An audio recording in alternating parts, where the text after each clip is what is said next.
I'm 680 News senior business editor Mike Eppel. Big warning today from the International Monetary Fund about the slowing global growth prospects for the economy, which is pegged at just 3.3% economic growth for this year.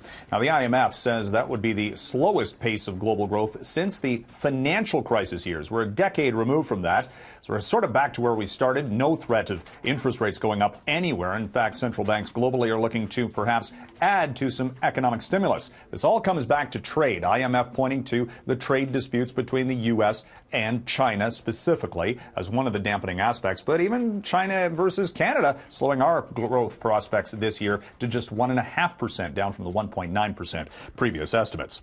And the U.S. is threatening more tariffs, this time against Europe's biggest aircraft manufacturer, Airbus, threatening to ratchet up a trade battle between the two superpowers when it comes to trade subsidies.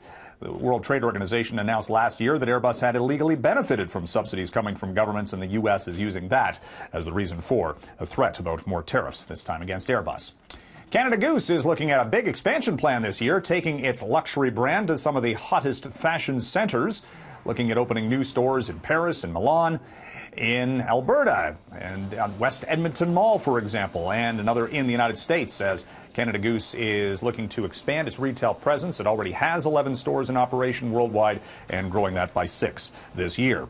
SNC-Lavalin, curtailing its spending, wants to maintain its current credit rating. Credit rating agencies have been threatening the company with a downgrade if its business practices turn south, and they're trying to curtail any type of spending, discretionary spending to conferences, for example. A company memo from CEO Neil Bruce obtained by the Globe and Mail looking at ways to save money internally says it has been a difficult year, to say the least, with the overhang of fraud allegations and the lab scam scandal on the political spectrum.